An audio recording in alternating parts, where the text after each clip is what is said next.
So we are here today with the ever so lovely Reinfel.png. You may know them formally as Erin Clover. So who is Reinfel? Who are you? Hello there. Thank you so much for having me. And yes, actually, I would say I'm still the owner, of Erin Clover, even though things are a little bit slower there because I'm focusing way more on my personal project. And yeah, Rainfall is basically Sam, and I'm doing my own stuff now. I'm like focusing more on my own story, my own characters, and I'm really having a blast actually. I've seen kind of like your progress and stuff on and the story. It's been really cool. I've been kind of addicted to it. I read it again. I showed some of my friends. I was like, yeah, what do you think of this? Before I even considered like messaging about the whole thing, I was like, should I talk to them? I even think you would say yes, first off. But Oh, why is that? I don't know because you're so busy. That's number one. You're really busy. So when I showed them the first chapter, which was like the train fight, my friend who's also an artist, she's like, "Oh my god, this is so good." She's just like in love with like the aesthetics that Connor and Fox have. It stands out compared to the other like anime-ish kind of webtoons that you see on there. Was it something that you considered like changing the aesthetics so it stands out more from the crowd, or is it just in terms of how you draw? I would say that, originally, Icarus Curse used to be a alternative universe for Arian and Bakugo. Or better, I initially started to write, sorry, that story when I was in high school because I wanted to make something, steampunky or some stuff like that because I really love steampunk. But then I dropped it. And so a while back, basically, Horikoshi, the author of My Hero Academia, made this illustration that was, steampunk themed. And I was like, oh, wow, I fucking love steampunk. I really want to do something that is steampunk too. And so the idea came to me, and I was like, oh, I could adapt these characters that I had to be Bakugo and Erin. But then after a while I was working on it, I realized that I wasn't really happy with the direction I was going to because one, I really wanted to use my style for stuff like that because it's easier, when you draw a comic for a long time, you want to use a style that comes naturally to you because otherwise it's really tiring. And second to that, like the character Bakugo and Erin actually weren't fitting, in my opinion, in the universe because the inventor and the spy I was picturing, in high school were quite different. Like the inventor is much more insecure, is very reflective, doesn't like to jump into stuff, and the spy on the other side is very direct. She's impulsive, she's reckless and stuff like that. So I was feeling very limited. And so that happened, and I thought that my style was fitting a little bit better for the story. And actually, I talked with some people at Webtoon, and they were like, "Oh, it's actually a smart choice." So if anyone is listening, and wants to make a webtoon or something like that, they're actually looking for different styles, because yeah, they have uh, a lot of styles that are in, Korean anime, Korean manga, more Asian style.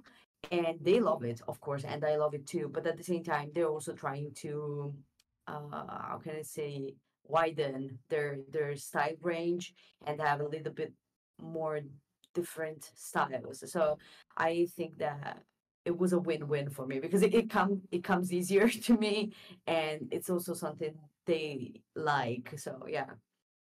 Yeah, standing out from a crowd is also very important.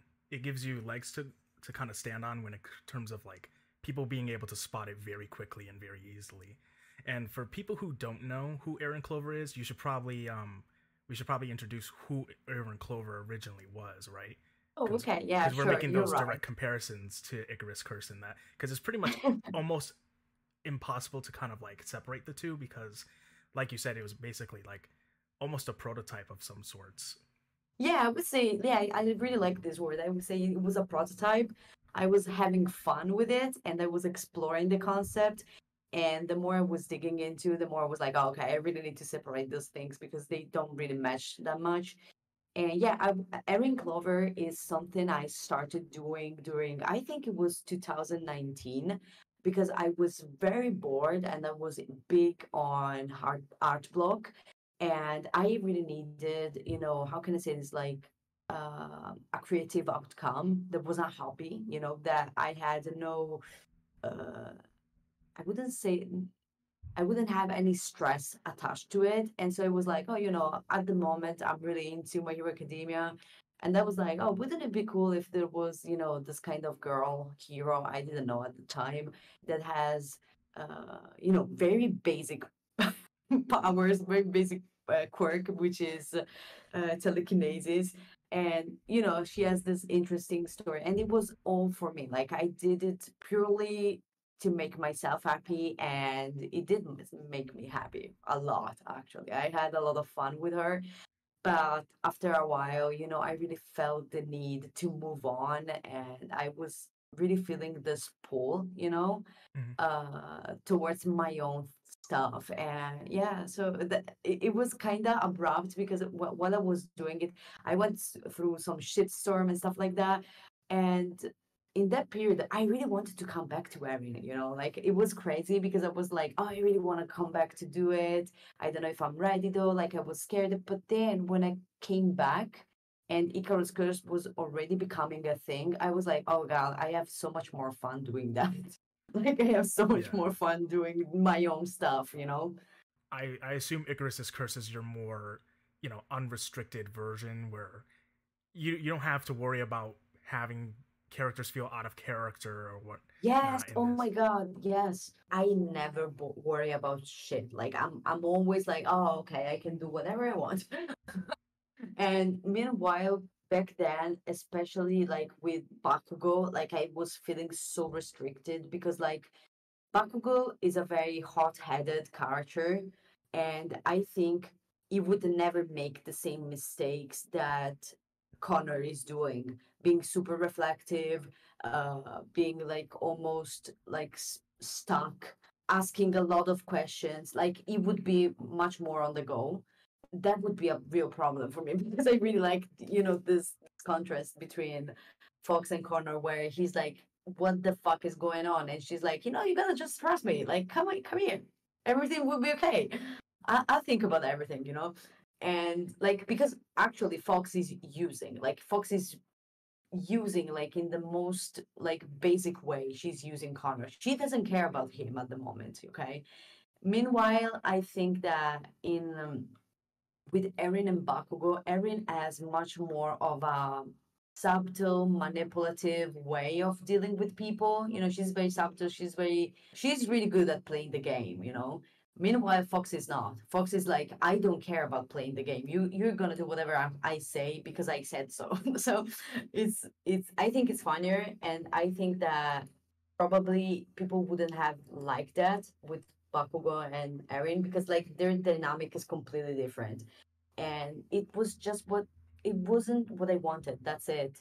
And right now, I feel like I'm truly creating something that represents what I have in my mind, and it's so much better. Like it's so much better. And Connor is one of those characters I think that you kind of love or hate, and it's something that I like about him. And he's really annoying. Like he can be very very annoying because like this fact that he doesn't trust people, he won't do anything just because you said so. I think that gives the story that freedom that you're like, please Connor, shut the fuck up, like do as she say. Like, and personally I like that. I really have fun with that. There's also a bit of humor in there too, where while he kind of gives exposition about what certain things are, and Fox is just like, "What the fuck are you talking about?" The fun fact is that I actually know how everything works. I had to study that shit. So imagine how fucking bored I am. Yeah, I was gonna say like with the steampunk stuff, is there? Because I know there's science fiction elements in there too, where you have to kind of stretch the truth in terms of how Yeah. things work, but you also kind of want to have that kind of Some, rounded reality where it's not like totally wrong and it feels stupid. What yeah. was the counterbalance in kind of doing all that stuff?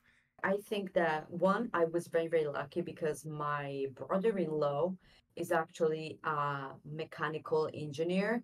Um, so he was able to explain to me a lot of stuff, and I was able to basically had a basic knowledge that would help me, sorry, when I was reading articles, when I was reading stuff about it, because otherwise it would have been very hard for me to actually understand what the hell he was talking about. Basically, what happens with this city is that the city of Leiden is like based on this heating system, heating energy, which is actually steam. But the thing is that Connor was able to create a metal alloy, I think it's the name, like when you merge different type of metals. Mm-hmm. And this metal that he created is capable of endure extreme heat, like the most extreme heat you can think of. It's Basically, the practically the problem. adamantium of the world. Yes, yes. Basically, it's just like that. And the thing is that this system though doesn't have a proper way to be shut down, not in a quick way. And the thing is that the only way to shut it down is to cool it down immediately, but that will cause an explosion. So there is really no way to win, because if you cool it down too quickly, it will explode. And if it goes to too high temperatures, everything that is not made with that alloy will explode. And the thing is that basically this alloy is only in the central industry there where the heating system is. So it's not like it's everywhere. So it's very complicated, because no matter what they do, there will be an explosion if they don't find a solution. It's just basically a And big giant nuke yes, pressurizing. and the problem is that this system is permeating the whole city, so there is no place that is safe. And Connor didn't think about that, but actually uh, it can be broken, it can be damaged and stuff like that, and people can use it to harm other people or to steal steam, which is basically becoming the coin in some part of the city, where there is not much money or stuff like that. So he didn't understand, because he was so worried in his head. He didn't check in with reality actually. He wasn't And expecting these kind of real life yes, scenarios of just what if people are gonna steal. yeah, exactly. He was like, "This is my cute little system, and I'm doing whatever I want, and I'm happy. And people should just shut the fuck up and do as I say." But the thing is that he will have to accept that reality doesn't go the way he wants to, and that he can't control everything. This is the biggest reason why I chose to have a different point of views, different characters living their own stories. Like they all are connected and they're linked and they communicate with each other at some point in the story, but everyone has their own story. And this was specifically because of that, because I wanted to show different reality in this city and how it works, how the politics is, and stuff like that. I really wanted the city to be almost a character. I really wanted it to feel like, there is some critical issues that I really wanted to treat, in the story. Like for me, one of the biggest one was social injustice, because basically here in this city there is a crazy difference between the poor people and the rich people. The thing is that there will be a character, I'm not spoiling too much, but there will be a character that will experiment both of these worlds, and they will be like, wow, this is really fucked up. Like this is really fucked up. And you know what, I'm gonna do something about it. Like I won't let it be. And this character actually does a lot, because sometimes, and this happens in a bunch of movies and films and stuff like that, is that when a character finds out how the poor people actually live in poverty, they're like, oh my god, poor people. Like, and I'm like, dude, just do something. What the fuck? It's And so corny. It's so on the nose of like, wow, there's actually poor people in the world? yes, No yes, way. yes, there's this character which I love. Like I'm looking forward to showcase this character because like I really love writing about them. But basically, this character didn't experiment much of the world. Like I wouldn't say they didn't experiment anything because they were overprotected, you know? And so they're really, really curious about the world that they really want to discover. And the thing is that when they discover, they actually are very fucking disappointed. Like they would be like, oh my god, this is sad. No, they would be like, what the fuck is this? Like this is not what I was picturing. And so they would be like, hey, we got to do something. Like this can't be the reality. And even though everyone is against them, they will do it anyway. And I think that something that I really want is conflict between characters, but for good reasons, you know? Like, if there's one trope that I fucking hate is miscommunication because it makes character look stupid. Yeah, And like out of I can't something, stand that. you have a very complex, smart character not tell something or consider something way ahead before it happens. It just feels so weird. Like all of Game of Thrones in season 8, it felt Oh my fucking God. so bad. Like I really wanted to shoot myself. I'm sorry, but like it was so annoying because like you're like, what the fuck are you doing? Like just fucking talk. Like real normal people don't behave like this. That's what I'm saying. Unless you are the most toxic little shit ever, you don't behave like that, you know? And yes, some of the like one or two of your character can be a little bit toxic and do stuff like that. I get that. Like I have a character like that actually. You need That that conflict. You need that yeah, conflicting stone where they're like, no. it, that's what I'm saying. I completely agree with you. Like I understand if like I don't know 5% of your characters are like that, but it can't be 70%. Like you cannot base a plot on that. I think that in a good story, characters are driving the plot. In a bad story, the plot is driving the characters. You know, things are happening to them. Maybe they also, you know, I think it was Martin actually to say that every villain thinks it's the think they're the hero of the story, you know? Like in my opinion, that's a very smart way to look at it because you're like, no one wants to be evil. You know what I mean? Like I think that's boring, you know, to just come up with, you know, they're plain evil, you know. No, Hmm. they think they're the heroes. They have goals. They have, you know, something they want to earn, they want to gain.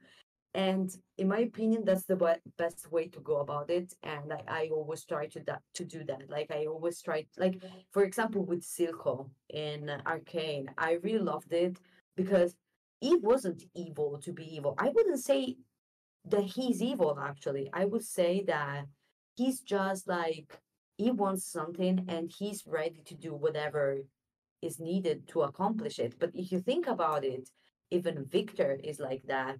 Even Jace is like that. Even Mel is like that. Even Vi is like that. You know, it's just point of views at the end of the day, and I really love that. Like, I really like when readers can be like, "Oh, you know, they're not wrong, actually." Like, Yeah, in my because opinion, that's the biggest win. what makes a good character is kind of like understanding their kind of motivations. Sometimes, Yes, but you can yes. have a good character like Darkseid, who is just evil for the sake of being evil. Yeah, I actually have a character like that. I can say much about him because like he's fucking crazy. I know for sure there will be 3 moments in my story where people will fucking hate me. And two of these moments are made by this character. And you will be like, both of the times you will be like, what the fuck is wrong with you? Like, what the fuck why did you do that? Like, Are you there was fucking no crazy? yeah, because there is no fucking reason to do it. Like it's just because he wanted to, you know, and because he could do it. Hmm. And yeah, he's just like that.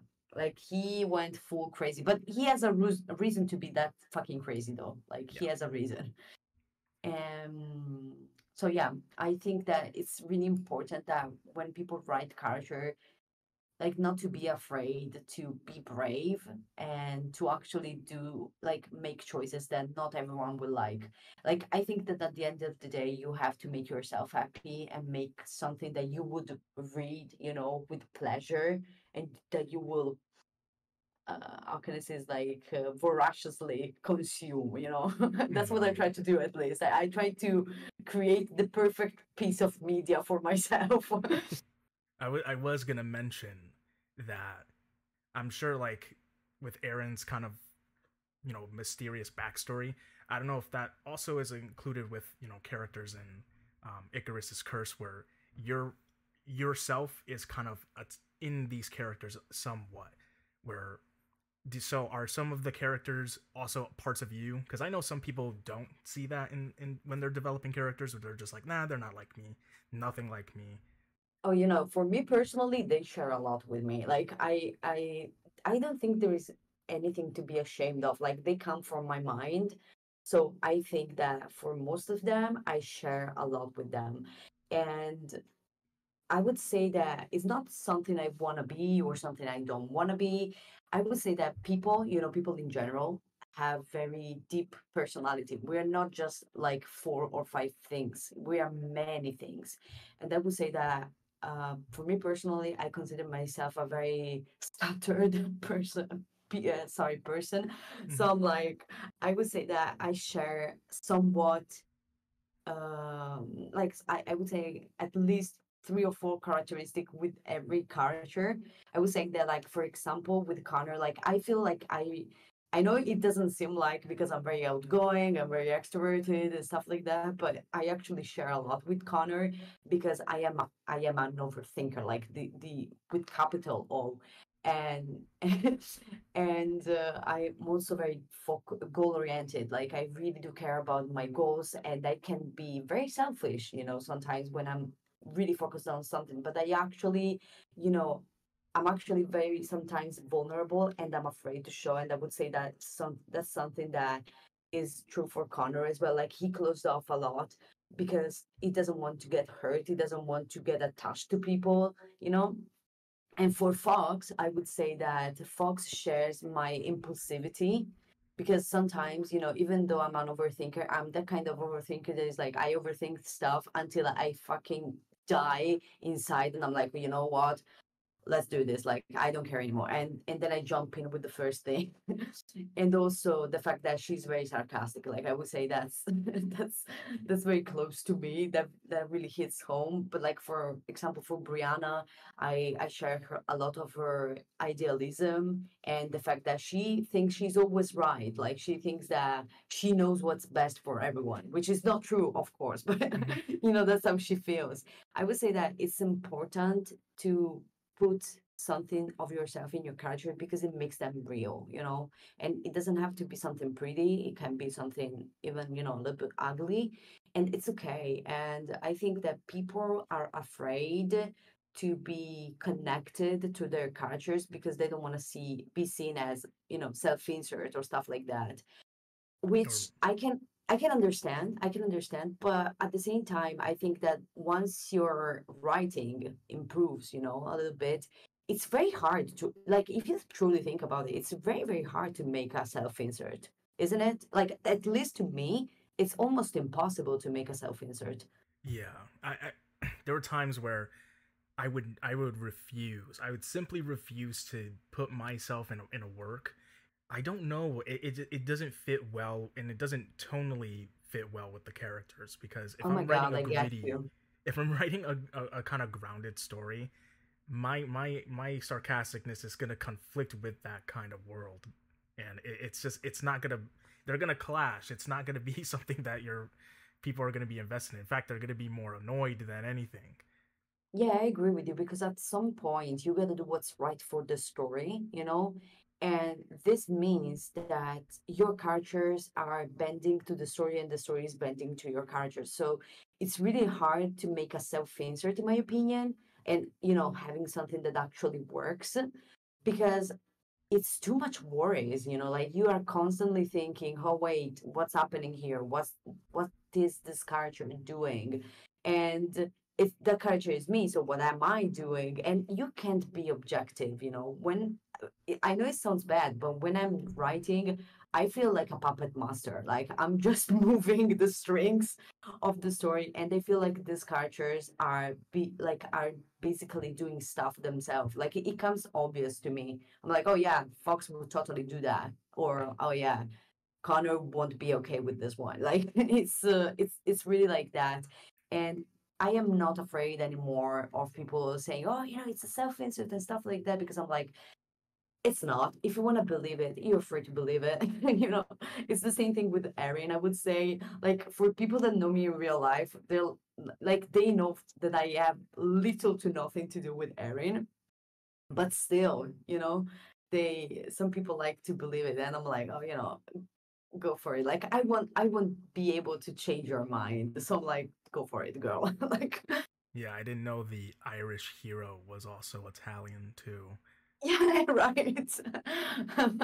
I think I was one of the 5 people on YouTube when this happened that was adamantly defending your point.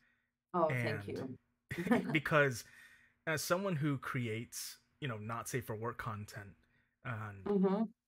it was surprising to see these people vehemently kind of stand on this hill of righteousness where there was almost like this, oh, you can't do that, you can't draw this, and they're telling you what to do when other people do it plenty worse, and it's almost like, why aren't you attacking them?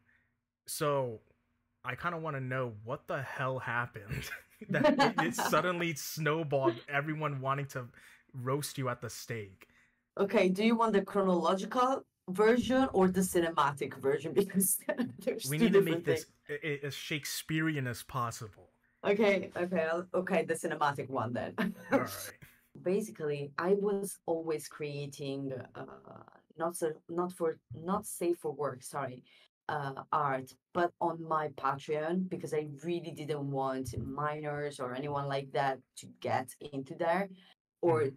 to see it going around on Twitter or wherever, or No, I even get it. or even Instagram. There's people that publish their stuff on Instagram.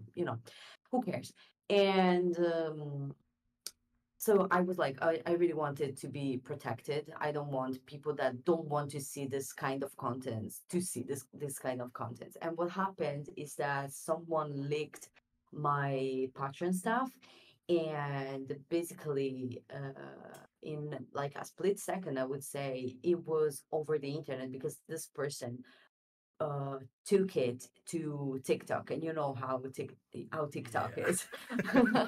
So the flame was around the corner, and yeah, basically everything went fucking crazy. I was accused of being the pedophile or stuff like that, and it was crazy. Like it was crazy and very very triggering to me, because basically, like, I don't want to go into heavy details, No, no, no, you're because fine. maybe it's triggering to someone. Like I went through therapy, so to me right now it's not triggering anymore. But basically, when I was younger, like I was like, I don't know, 13, 14, I was groomed online by this girl, and basically we were doing role plays. Initially it was very innocent with self-insert. It was Naruto fandom. It was really pretty and fun. And after a while, she got very, very sexual, like very heavily sexual, and I was very, very young. And also, I would say I was a little bit behind, No, you're good. compared to my peers. And so basically, I didn't want to lose my friend and everything like that. You have to understand, it was a person that I talked to for like 8 months every fucking day. Okay. Every I'll day. even I'll give you the Y- benefit of the doubt too, because you're a young kid and young kids are very impressionable. So if you're gonna victimize them and be like this toxic person where you can kind of manipulate their emotions, yeah, you're gonna feel like shit. It's unfortunate that kids unfortunately go through this stuff. So I totally get yeah, your side. like to me, it was really hard, because like this person, like, okay, she was my friend. Like she was my friend. I really loved her. And we were having a ton of fun together, okay? And after months, she starts being weird and stuff like that. And I'm like, oh, okay, I don't know what to do, but I don't want to let her down because I kind of want her to be my friend and she's so cool and stuff like that, you know? Like it's a very, very complex thing. And, you know, after a while, I was like, listen, I really cannot do this anymore and stuff like that. And she got really mad at me, like real mad at me. And she was trying to guilt trip me and stuff like that. And after a while, like I was talking to another girl and she was like, oh, she's doing the same with me and stuff like that. And so we decided to block her because we had a little community there, and we decided to block her. Months later, okay, we found out that actually this girl that was like 16, like she told us she was 16, was actually a male in his 30s. Ugh.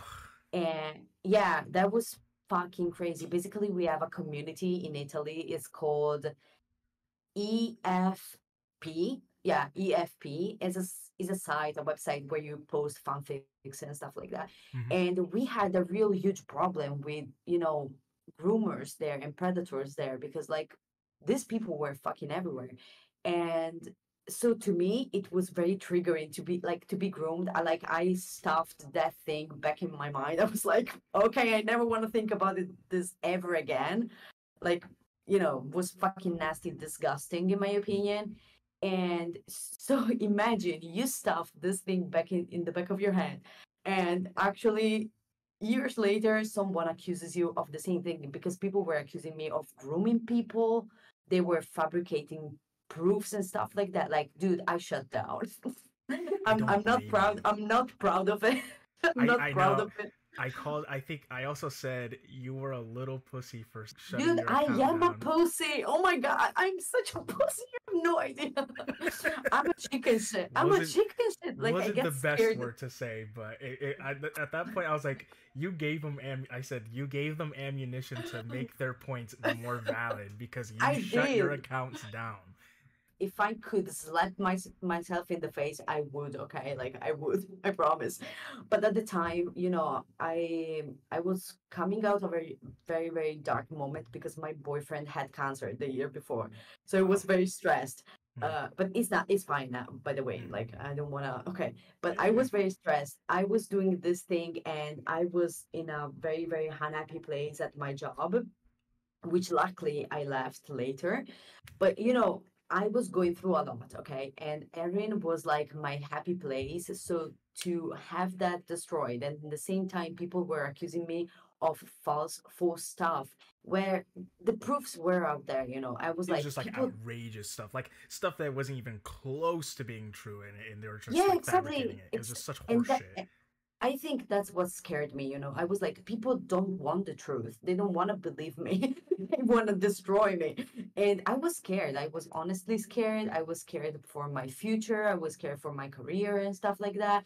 And honestly, because of other stuff that happened in the fandom before that, I wasn't really having that fun anymore, you know? Hmm. Because like when unfortunately, like I think it's always true, and now I think I would be more ready for that. But once you get popular, you are not free anymore. Like, or at least you don't feel free, okay? There's an And I was, expectation for you to yeah, uphold. yeah. Especially on a personal level. I'm not even talking about my art. That's what really bothers me, because even if I didn't want it to, I got put on this pedestal, you know, as the Harold of the community. And I was like, dude, what the fuck is going on? Like, I am just a chick that draws, sitting on the couch, wearing her pajamas every fucking day. Like, that's my life. Like, I am no one special. Like, and I'm saying this with 100% truthful, you know? And so when people were putting me on this pedestal and stuff like that, I was feeling very very anxious, and I wasn't having that fun anymore, you know. And so it was very abrupt, and I ran for it. Like I really ran for it, and I was like, you know what? I was very angry also. You know, I was very very angry at people because I thought it was unfair. And when I came back mostly because my friends wanted me to. They were like, oh, Sam, like, come on, come back. Like, they can treat you like that and that.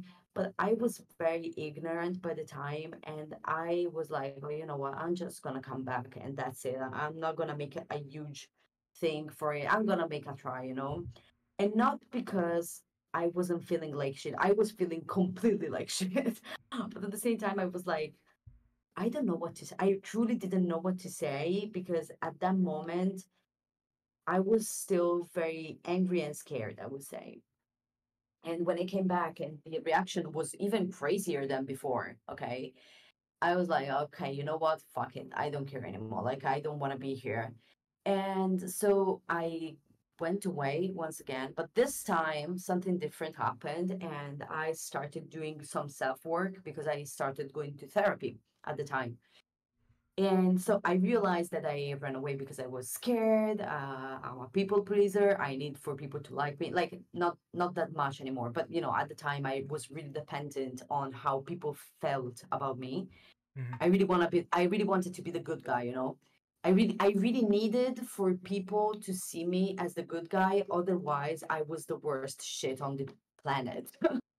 And basically, going through therapy, I understood that I could have ended things better and that, it wasn't safe for me to do what I was doing.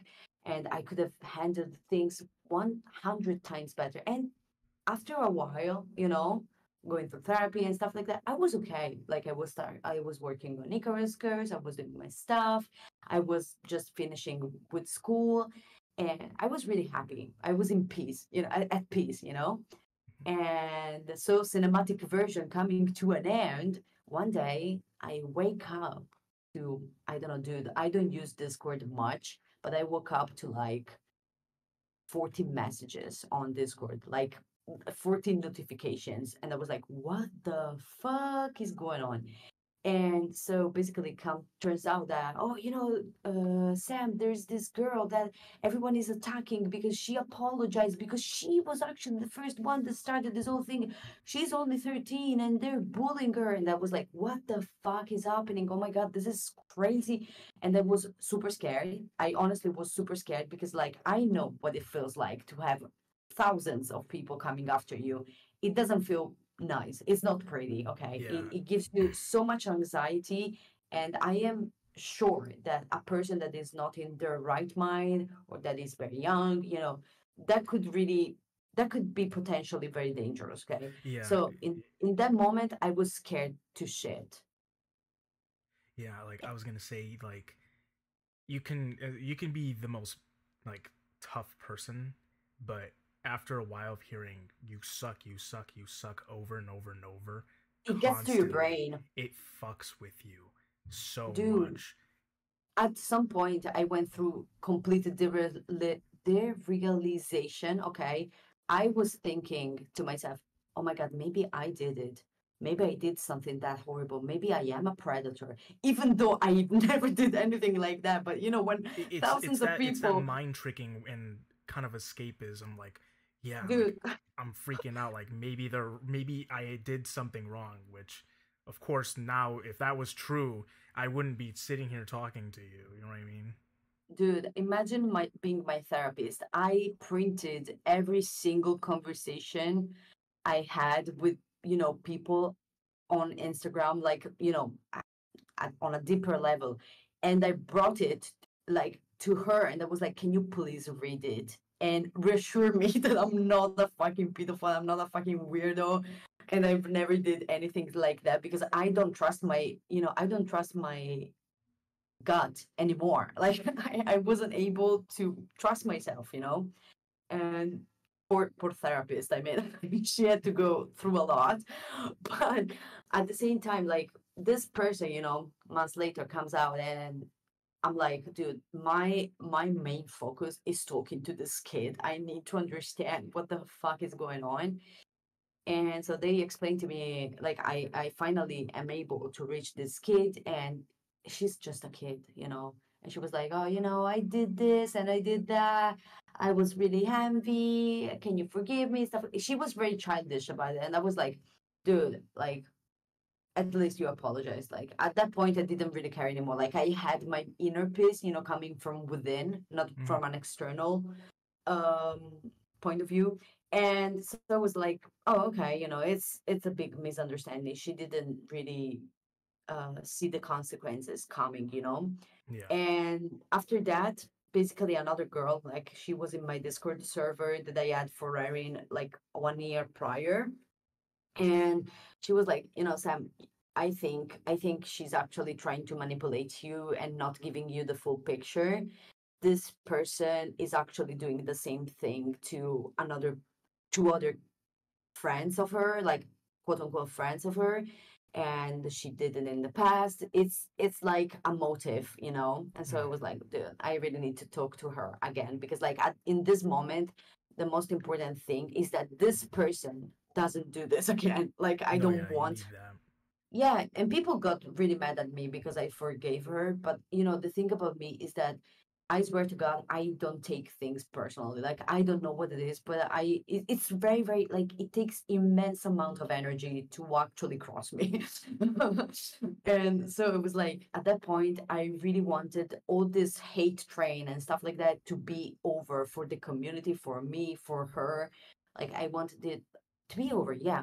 And so basically, what happened is that I talked to her and I made it very, very clear what she did, what she caused, and how she made me feel, and the problems that arise. And when I put my apologies out there, because I think I needed to make those apologies because I didn't handle things properly. I was a chicken shit. I ran for it, and honestly, I should have taken accountability. Sorry, first, but I was immature back then. I'm sorry. No, you're fine. I tried my best now. And so when I put it out there that it actually started because of jealousy, because this kid has had these really, really strong emotions and strong instruments and tools, but she didn't know how to address the emotions. So she used TikTok, which has a insane resonance. And I think that at that point, it was clear that, yeah, some people had some really valid concerns, okay? But most of them were just bullies, were just people that really wanted to hurt others. And that's it. And now I do understand it. And I'm grateful to those people that had a valid concern and explained that those to me in a appropriate way. And I'm really happy I listened to be honest. um, but for the others, they can fuck themselves, honestly. For the bullies, they can go fuck themselves, really. This is actually a perfect segue because I was gonna say, having the downtime because I know you said you were kind of reevaluating yourself and whatnot. Um, I think there was times to brainstorm kind of new ideas for what you wanted to do next. Like, have you taken inspirations from any kind of novels or TV shows to kind of develop Icarus's Curse? Yes, a lot. Okay, so style-wise, I was really, really loving some character designers' work. That being Shion Kim, and Emmy Thompson. Like those two were really influencing me in my line art, in my shapes, in my line, like the way I do lines. Okay, not specifically line art, but like the way I do those curvy lines. Uh, and that was like, okay, I really want to do something like this that is a little bit more soft. Hmm. And if I have to talk about how can I say this, like shows and stuff that inspired me, I would say that one of the biggest inspiration for this were the books from Dan Brown. I really love the way he sets thrillers because he really follows, some specific rules that in my opinion are super cool, like the ticking clock and stuff like that, so you always feel this kind of pressure rising.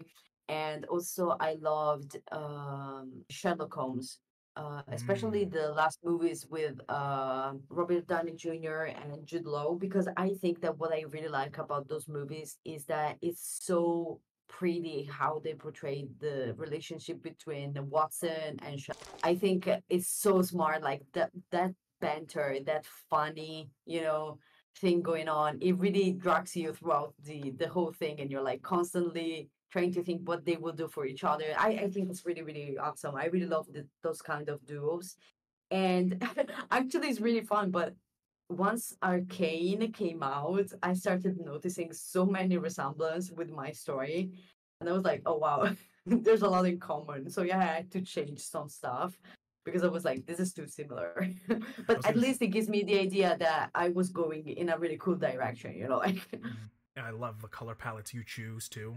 A lot of like very warm colors in certain aspects, but then very like cool dark colors. The color palettes you choose sets a tone for the entire like scene you're trying to craft. I don't know if that's something that you also considered when developing characters, the different color palettes. yeah, it's something that I really, really care about. Like I think that colors are the like even before noticing the drawings, okay, you notice the colors, and colors set a mood for the scene, you know. So I really do care about that, but at the same time I want to do something that is fresh, you know, in a way. So for example, as you said, everything is kind of warm on the warmer side, but at the same time I am a lover of neon colors and stuff like that. So I always try to find ways in which I can apply those neon colors to my palette so that I can be like, oh, you know what would be cool? Maybe I like this one, or maybe I can set this scene here. You know, I really try to play around with the locations as well so that I can influence the mood. Like, for example, when they're underground in the passage. I was like, I really wanted to be green. Like I knew from the beginning I wanted it to be neon green because like in the house everything is on this bordeaux, very very dark red, very very warm wood, and then there is this blue light which is kind of mysterious but like in a cool way, like cool in like cold way. And in the passage, I wanted it to be like, what's this place? Like, what's happening here? Like, what's this? You know, I really wanted this abrupt change in the colors, and for the characters, I think the same way. Like, for example, like I don't want to spoil too much, but like even for Fox, like having the color red means something. Like someone that wants to be looked at, and Mm-hmm. she's just like that. Like she doesn't want to admit it to herself yet, but she wants to be looked at. And for a spy, which has to, you know, basically, how can I say, hide her own identity for the whole life, it's really really conflicting, you know, to be read. And so yeah, It's a and bit of a also for juxtaposition with having a very bright color, which is so attracting in the color theory. You know, like the yeah. most go-to color red, but also have that kind of mystique vibe where you're always hiding in the shadows and being different, a different person as time goes on. Yeah, yeah, yeah, exactly. Like I really wanted her to be like, I wanted it to feel kind of weird, you know, like why is she in red? You know, like why a spy, you know, or something like that Mm-hmm. would be in red.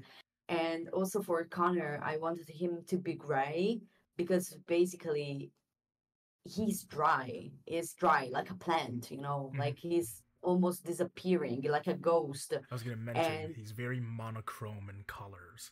yeah, yeah, yeah. And it was deliberate. I really wanted him to be kind of disappearing and being like he's almost like not even here anymore. Like he's so focused in his own mind, in his own projects and stuff. He's not even living anymore, you know?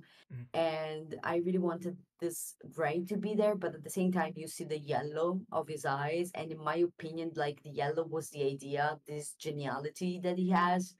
I was like, he has to have, sorry, somewhat of a spark in him. Otherwise, the back, like the character will look like a little bit too much monochromatic. I like to have designs that help the character be saying something without saying anything, you know. And also, I wanted some diversity because I think that at least for myself, okay, I really like to see different bodies, different ethnicities, different orientation, sexual orientations, different identities. Like, I think it's really cool how you can implement that into your character design and how you can implement that into the story. Mhm. And so, yeah, I think that when I was designing Connor, I really was picturing the way he moves, the way he talks, you know. And to me, it was clear that this character wanted to scream, I don't really want to be here. Like, I don't really want to be here. Everything is so bothering. Like, just leave me alone. Man, Connor's me on a work day. I feel Yeah, same. that. Actually, Connor represents a period of my life where I was feeling like that, you know. I was so focused on my inner world, like my projects, my desires, my goals. I was forgetting everything that was outside of myself, you know. And not only that, I was considering real life bothering. Like I was really annoyed at the fact that people around me wanted to communicate with me, wanted something from me. And I really just wanted to be alone. And I think that in this, in this journey, I think I wanna really talk about that.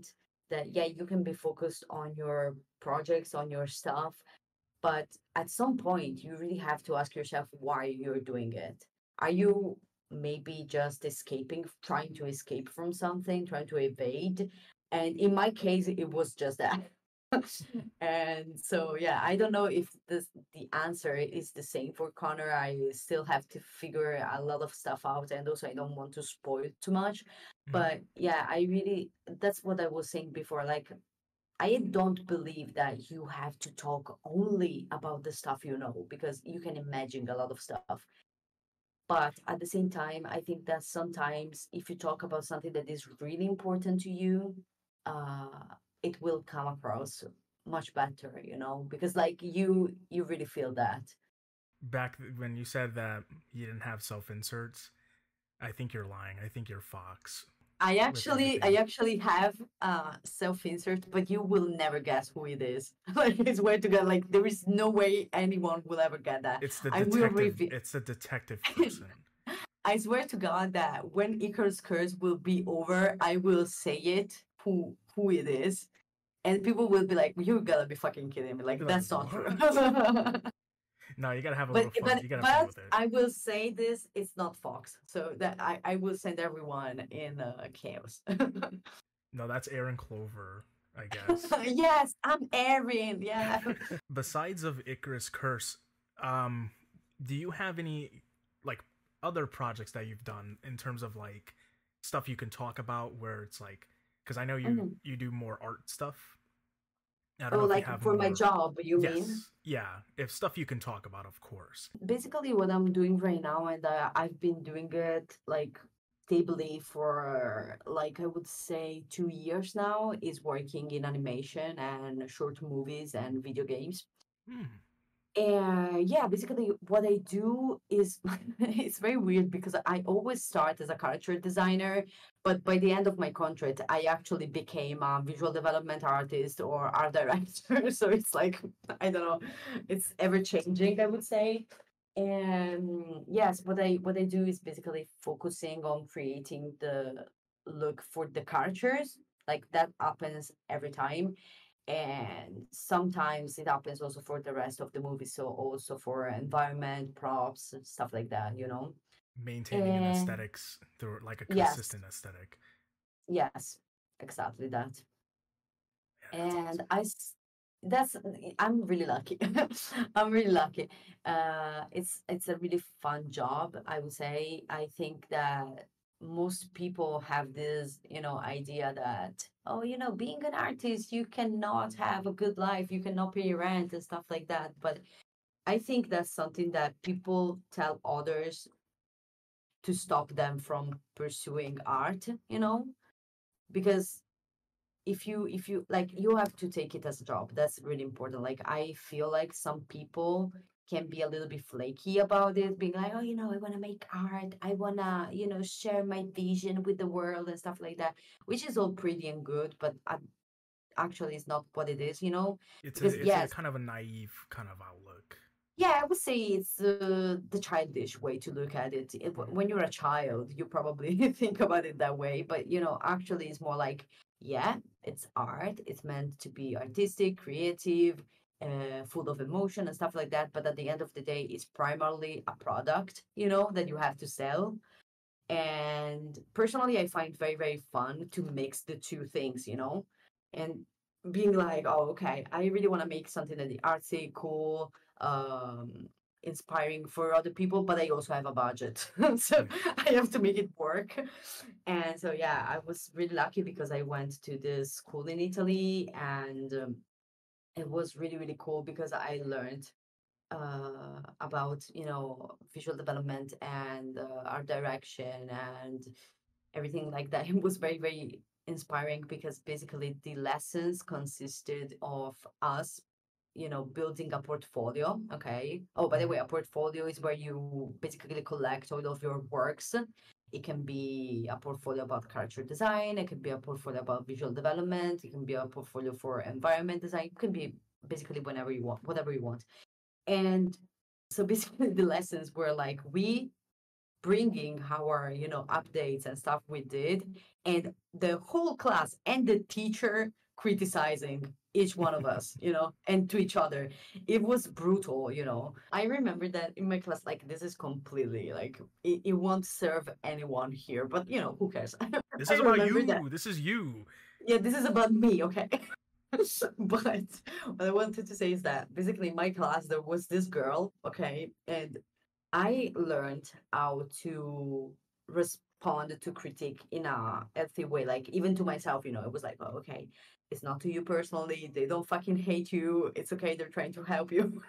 I was learning how to soothe myself. But there was one thing that was really bothering me. There was this girl, and she was the sassiest, most brutal, very mean person when it came to criticizing others. And what really bothered me was that she never showed anything. So she was out there speaking her mind, being all sassy and shit. And we basically never had the chance to criticize her. Like, to me, that's unfair, That's how it works. Because, That's how it works. It's just like these fucking people have. They'll tell you everything in the book, but when it comes to showing you their work, they no.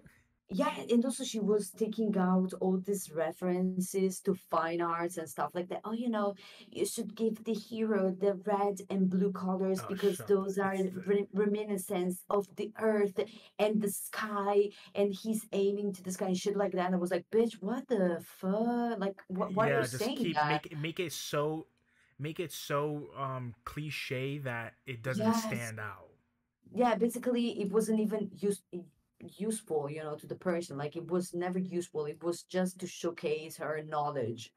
And I was like, dude, I 101 about arts. personally, I am the type of person that never say shit if I'm not asked, because I'm like, not anyone is ready to be critiqued. And it's okay. It's really okay. We're all going at different pacing and stuff. Like, maybe in that moment you are not ready to get criticism, okay? And so if someone asks me, I will always, and I mean always, try to say something that is helpful. Otherwise I won't say anything. And also the other important thing that I think people should really reflect on is that you have to adjust the critique to the level of the art you're criticizing, okay? Sometimes people are like, oh, you should do this, you should do this other thing, you should do this other thing, and this other thing. And it's too much for that person. Like, they're not at that level, they're still not capable, okay, of accomplish that. So you gotta be very, very thoughtful. And that's why I really don't like when people actually criticize other online or stuff like that, because I'm like, dude, they didn't ask. No, I They know. didn't ask for that. I was gonna mention because I was gonna say like with discussions, and you Mm-hmm. work with a team.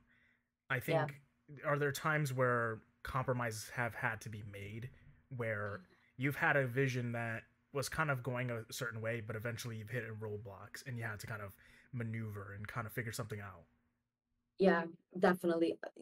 you have to understand that I am a very practical person. Like, I tend to be like, okay, this is doable, this is not doable. Like, I'm not one that tries to do stuff just for the sake of it.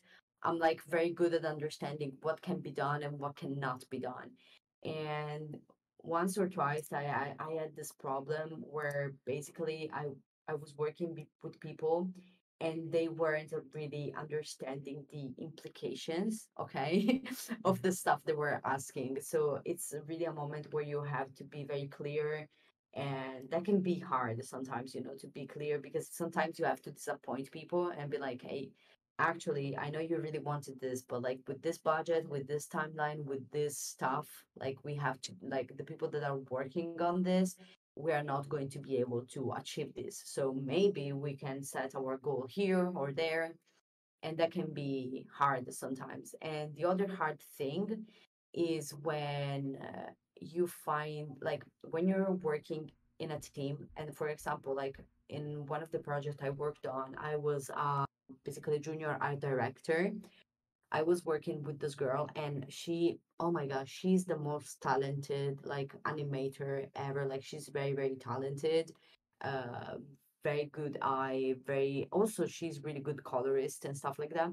But it was really problematic at some point because I was giving her direction. I was making videos for her to explain what she needed to do, in what order, uh, how the files needed to be set up, because like that's also part of it. Like, you have to be professional and you have to create something that someone next to you, like in the next step of the pipeline, will be able to use without problems. Like, it's very, very important that you always keep in mind that what you're doing is going to be used by someone else, okay? And this person like wasn't paying enough attention. Like, and if it was one time, two times, three times, it wouldn't have been a problem. It happens, especially when you have hundreds of scenes to deliver, okay? But with her, it was like 50 times. Oh And my god. at some point, I really had to, initially I was like, hey, do you need something? Hey, do you need help? Hey, maybe you didn't understand a thing. Hey, remember, you have to do this and that. Like for the first 10 times, you're like very chill about it. But after a while, when the deadline is coming, you gotta be, professional and be like, hey, dude, like something needs to change because like we need to deliver. Like, we really need to deliver. Otherwise, people are And going to be pissed. You know what I mean? They need the yeah, product. exactly. Like, that's the point. Like, as I was saying, everything will be used by someone else. There is a delivery, there is a deadline, there is a client. You cannot be slacking.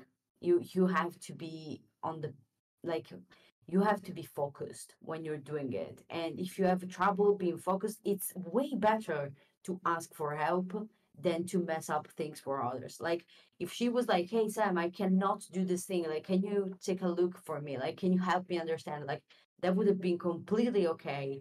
But if you do stuff in a random way just because you want to get done with it, and you mess it up for others, that's not good. Like, that's really, really problematic on, to do on your job. I know, like, I remember hearing from one of the creative directors of the Doom game. He Hmm. wanted some of the items to look very like stylish.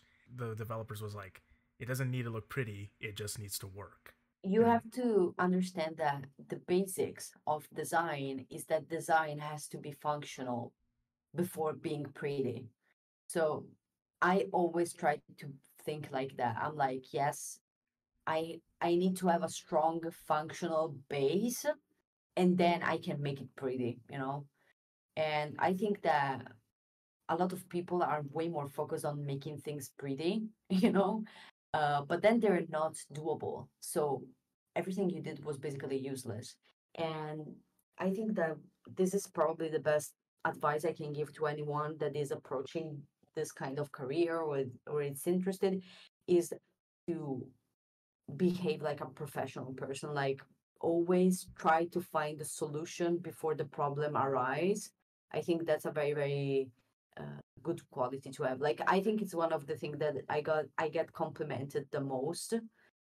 It's because like I'm very, very good at problem solving, and I always like if I feel or think that there might be a problem arising or stuff like that, I'm like, hey dude, we really gotta to watch out for that because that could be problematic in 2 weeks or 3 weeks. Yeah, of course. And I think that's really important. And also, like the other big, very big advice I feel I can give is to really try to understand what you want to do and build your portfolio on that. Like for example, if you are like, oh, I really don't know what to do. Like I want to be a character artist, but I also want to be a storyboard artist or stuff like that. It's okay. You can do both, but you gotta build two different portfolios and they have to be extra focused, like laser focused on the role. Like if you're doing character design, you have to do characters, you have to do expression sheets, hand gesture, interaction between characters, um, I would say color palettes, turnarounds, stuff like that, very technical. And you do it for 2 or 3 projects so you can showcase a different style that you can make, because like what they want to see is that you are capable of working, you know what you're doing, and you're able to change style if required. And the same thing applies to basically storyboard, where you're like, okay, even just, a 30-second long animatic, it's okay. Like you don't need to make 5 minutes, And this is a mistake I made too. So yeah. I guess it kind of correlates to being like like a voice artist in general too, where Mm-hmm. your visual reels have to be kind of less than 2 minutes, because no one's gonna watch like a 5 minute demo reel. Come on, That's it's insanely true. it's make it practical, like maybe You 90 know, seconds, a minute a if you're good super good. yeah, exactly. Like make it impactful. I would say that that's the best way to put it. Like for example, in my field, what they suggest you is like to have your website where you have, I don't know, you're a character designer, you have three links. Okay, character design, visual development, like in my case, for example, character design, visual development, background design. And the moment you click on the link, the whole page is filled with your characters and with the stuff you did. So that basically the recruiter that is looking at your site doesn't even have to scroll or do anything. There basically everything is there. And this is the best way to go about it because like the less time it takes to find you and to reach you, with your contacts, the easier it is people will call you actually. And also you have to be crazy present online, like LinkedIn or Behance or ArtStation, even Instagram. Like, unfortunately, in this century, you really need to focus on your online presence, but you don't have to feel it like it's a job itself. Just basically try to produce something, every once in a while and just try to share with people. Like I think it's more important to connect with people than to actually share, if you know what I mean. No, absolutely. Is there a place where we can check out your works, like any of your like your professional works, like any do you have like a site that people can check out? Actually, at the moment, I can't share it, but like once everything will be ready, I can leave you a link so that people Awesome. can check me out. Yeah, I'll be sure to update that when the time comes. If I actually just updated my portfolio, but unfortunately at the moment it's just for recruiters yeah, yeah, because I I get you. can't show everything. Because I know we're getting to that point where you have to get going. Is there anything else that you wanted to share in terms of like your links or any kind of things people should look out I for in the future? No, I would say that at the moment my main focus is Icarus Curse. I would really be happy if people uh, were to come there and say hi and enjoy the story and maybe give me some support with a comment or something like that. That really is good motivation for me.